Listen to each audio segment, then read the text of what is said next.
Hello and welcome back to another Southern Airs video with myself, Banjoman Walker. Tyler Jett, McDowell at your service.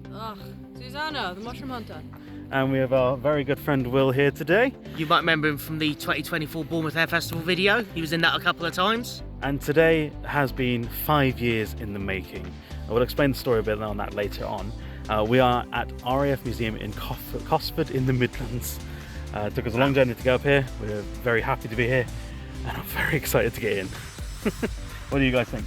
Well, it's been 11 years since I was last here. I can already see there's been some galloping changes. I'm looking forward to put my camera to good use. Yeah. Will and Susan? It's been 9 years for me, and honestly, I don't remember the museum much, but I do hold the airbase quite close to heart. I do miss that.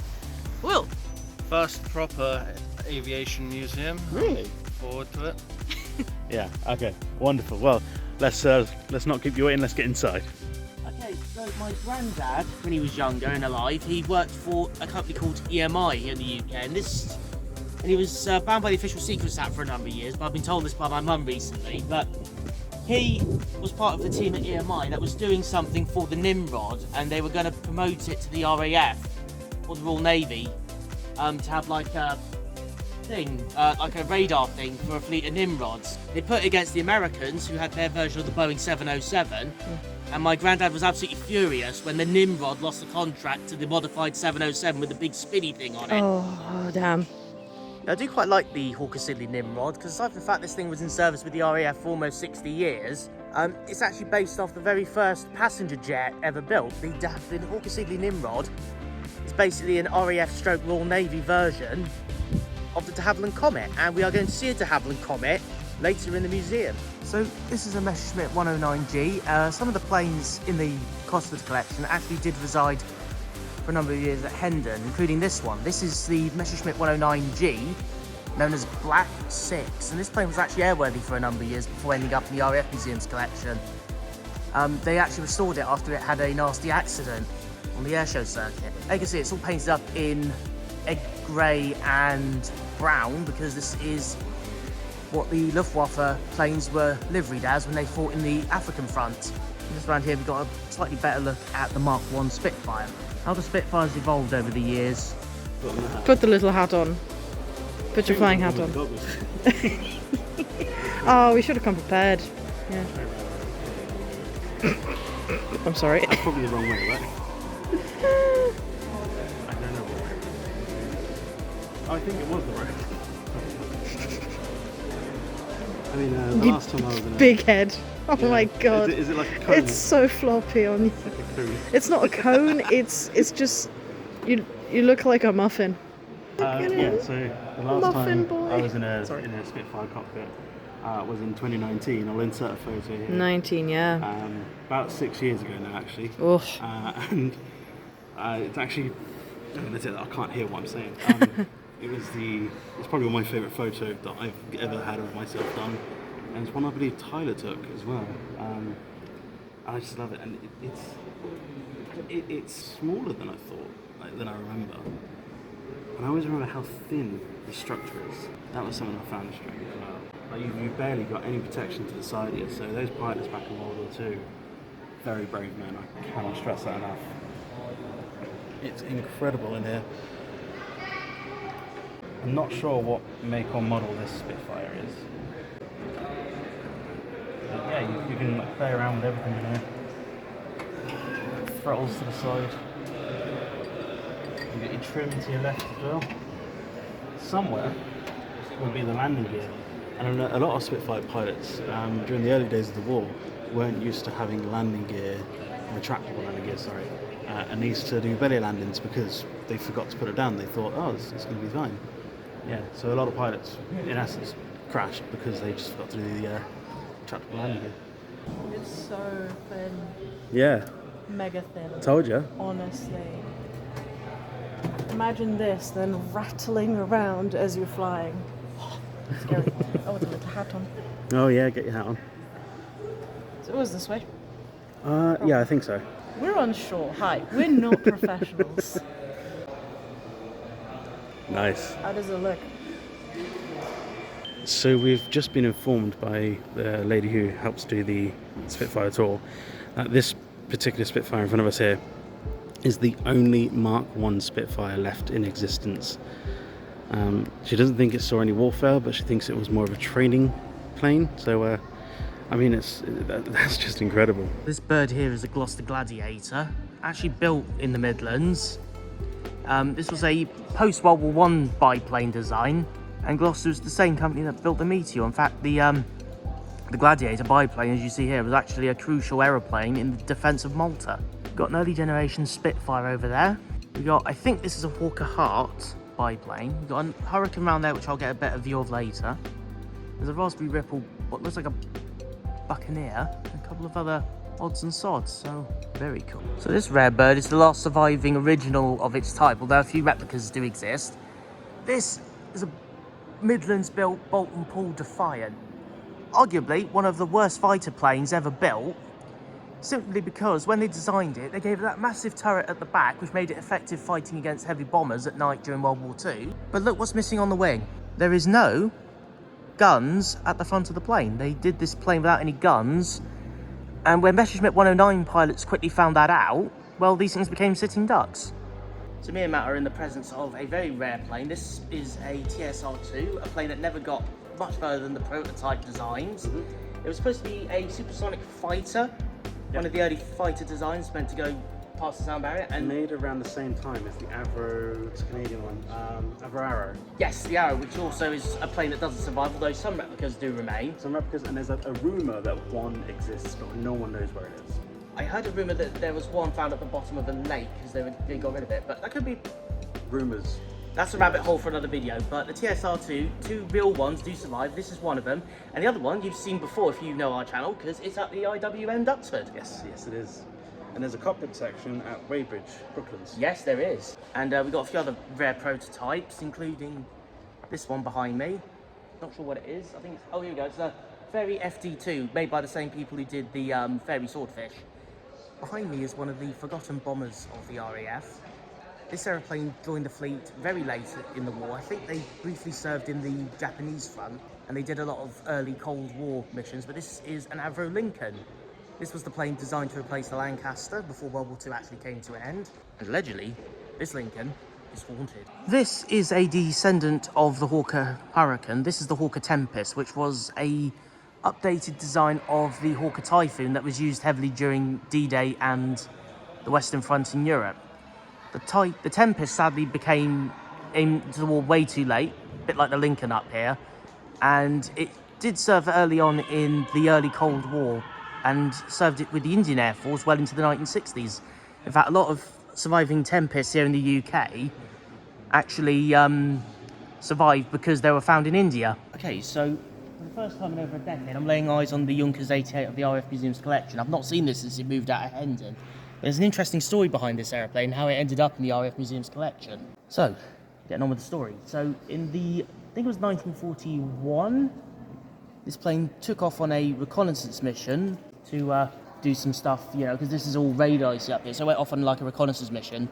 3 crew members were on board, but 2 of them decided to defect because they were given orders they weren't happy with. I think it was, the story goes, or the rumour is, they were asked to shoot a plane down that was actually a civilian aircraft, and they didn't want to do that, so they defected the aeroplane. And they brought it to Aberdeen, RAF Dice, which is now the modern-day Aberdeen Airport. The plane surrendered, it landed, escorted by 2 Hurricanes, and the RAF Museum has had it in their collection ever since.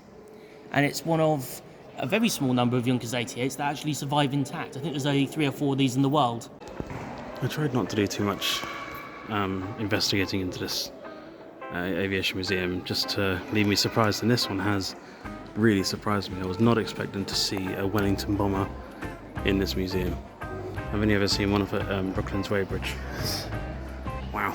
And that one was a wreck, quite literally. Well, this is something you don't get with the Brooklands Loch Ness Wellington. Look at that. Straight up the bodywork of a Wellington. How cool is that? Where we're stood, if I can just zoom this out, it's right where the tail gun should be. If I just come around here, ta-da! So we've just had a great time in Hangar 1, we're just going to migrate into Hangar 2. We're going to see the Cold War stuff, including the only place where you can see all 3 of the RAF's iconic V-bombers in one location, right here. Will, how are you finding it? It's quite enjoyable. Excellent, excellent. Learning the history. Well, there's a full century of flight to be learnt here.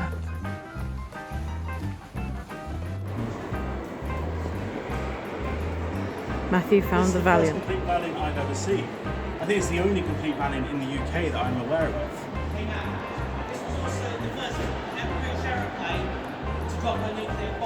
Really? I think it's the only one that's done it as well. So I don't know if you heard on camera there, but Tyler just said that this is the first bomber to ever drop a nuclear bomb for the UK. Okay, so this is the best I can do with my phone, but this is inside the cockpit of a Vickers Valliant. You do not get to see this every day unless you're here at Cosford. I don't think even Brooklands lets you inside theirs. I will get a better shot at the front of this in a minute, but this is a Handley Page Victor. There aren't many Victors surviving. There's quite a few cockpit sections, like with the Valliant. There's a handful of Valiant cockpit sections, but this is the only complete one. I think there's about 4 or 5 complete Victors, including this one.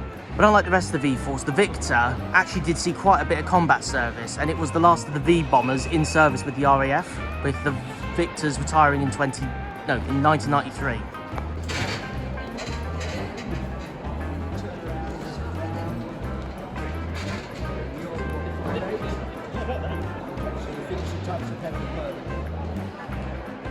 That's just getting inside a Phantom.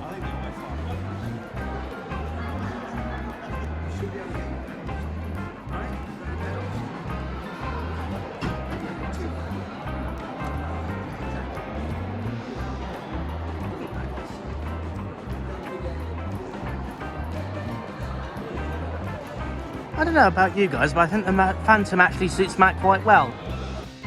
Go on. Your best shot looking at him will be from back here, looking down, and he'll give you a thumbs up like that. Ladies and gentlemen of the esteemed jury, I don't think I need to introduce this aeroplane any further than to say that this is an Avro Vulcan, the third of the V-bombers. The Avro Vulcan was used only once in Malice. It was our nuclear deterrent, but it was used in combat once over the Falklands War. In fact, this B2 of the Vulcan you see here at Cosford, this is actually a Black Buck veteran. You can tell which one served as Black Buck mission aeroplanes because they had the dark grey paint under the wing and lower fuselage. Now, I'm not exactly sure off the top of my head which Black Buck missions this aeroplane actually served in, but that was the reason this one ended up here. It actually replaced a Vulcan B1 that had to be scrapped. So what plane are we under right now? Don't do this. Don't. See, he's trying to embarrass me because of a story I told him. What was it, 9 years ago? Yeah. When I was in Cosford first, I think it's been moved around, but I was with my cadet group and we were walking around until we came under this plane right here. And me and my friend were looking around going, what is this airplane? Until we came out onto that catwalk there and we saw the front of it going, oh, it's a Vulcan. Yeah, it's apparently my favourite plane and I can't remember what it looks like. Well, there we go. Yes, like Zuza has just said, this is a Vulcan bomber, not a Hawker Siddeley bomber, which for some reason the Royal Air Force Museum Look at at that sign Cosford over there. seems to think it is. We don't know why they've done that. Hawker Siddeley, to my knowledge, never built the Vulcan. They never maintained the Vulcan. No. It was always Avro. Turns out we were incorrect with this. As it turns out, in 1963, Avro was brought out by Hawker Siddeley, and this was one of the only Vulcan bombers they made. Anyway, this Vulcan that we're stood at right now actually was part of the Black Buck raid. Now, if anyone knows about the Black Buck raids during the Cold War, Falklands War, yes, my correction. They had a bunch of Victors, which refueled Victors, which refueled Vulcans to go from... It was the only time the Vulcan was ever used in Malice in a war. It went from the Ascension Islands up to the Port Stanley. This Vulcan that was stood underneath was supposed to be the one to do the bombing. However, because of an air pressure problem in the cockpit, air pressurization, they couldn't make it. So they had the backup Vulcan, which Martin Withers flew, which is based at Woodford, I think. No, RAF Waddington, which is where the bombers were based, and it's the Gate Guardian. They recently just did a big restoration on it. Well, there we go. So yeah, this one was supposed to do the mission, but unfortunately it couldn't.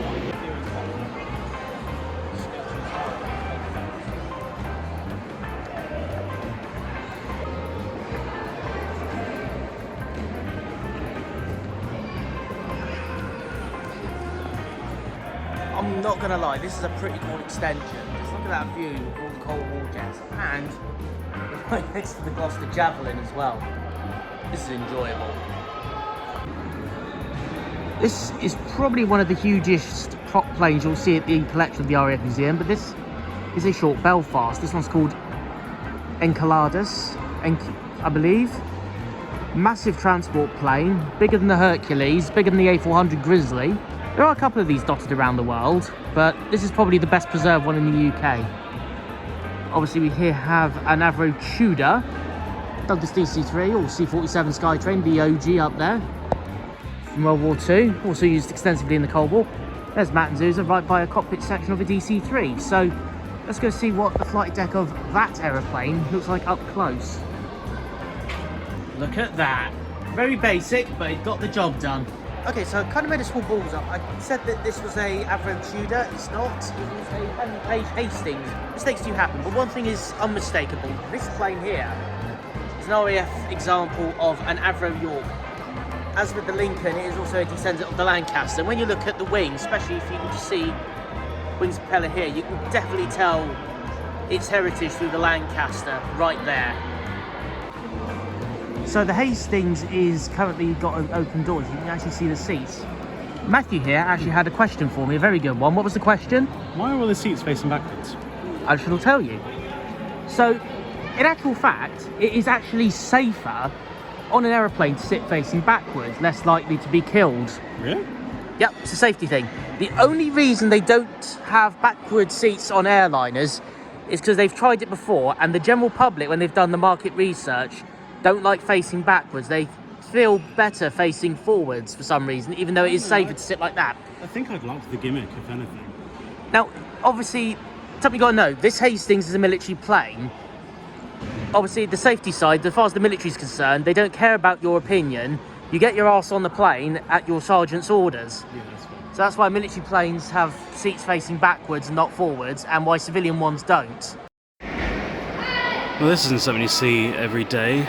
A section of the Berlin Wall splitting East and West Germany back in the 60s to the 80s, I believe. Damn. So my favourite car, the Beetlebug, in unfortunately the wrong colours. The correct colour is on that Mini right there. Okay, so that's Hangar 1, where we've just come from, the Cold War. No, that's the Cold War hangar, sorry. This is Hangar 1. And over here, Britannia, VC-10, Hercules. If I just swing over here quickly, 2 Jags. Well, I mentioned it earlier when we were discussing the Nimrod, but here is a de Havilland Comet. This is a 1A, so this is de Havilland Comet 1, based on the original one that we've seen at de Havilland Museum. But this was actually been upgraded to have the round windows, not the square ones that you see on the original Comet ones. So this one never actually flew for BOAC, it actually is a RAF Comet, but for some reason it's still in the BOAC livery. I'm a little surprised they haven't painted it up in an RAF paint scheme, but maybe they'll do that in a few years or a few months' time when they do a restoration on this. Right, Matt? When I was here 10 years ago, this was a lot more crammed, but again, I think it's because the RAF Museum is currently moving planes between Hendon and Cosford. They are dispatching some planes, like they're sending them off to other museums as gifts. Yeah. So maybe that could be why it's a bit empty in here. There goes Tyler, Mr. Knowledge, doing his own little clips. Now, obviously, if you remember the Bournemouth Air Festival video we did in 2022, you might recognise this. This is a RAF Chinook, Boeing Chinook, classic helicopter, still in use in the British RAF and multiple air forces around the world. Very much a quintessential helicopter, and also famous for the waka waka that the propellers make, because they're literally about 1 feet away from each other when they spin.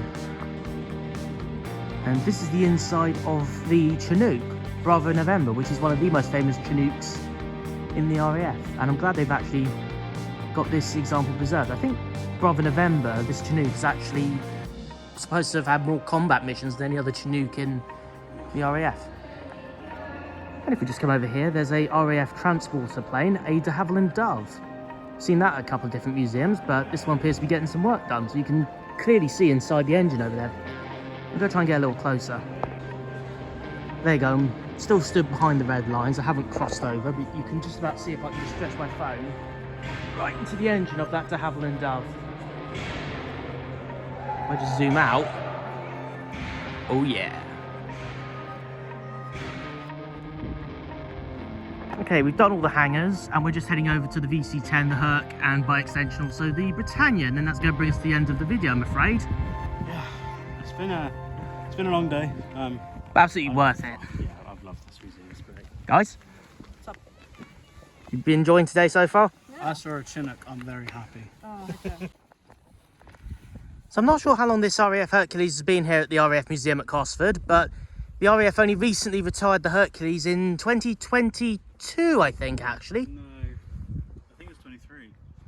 I know it was quite recent. It was very recent, because I was standing on Southbourne cliff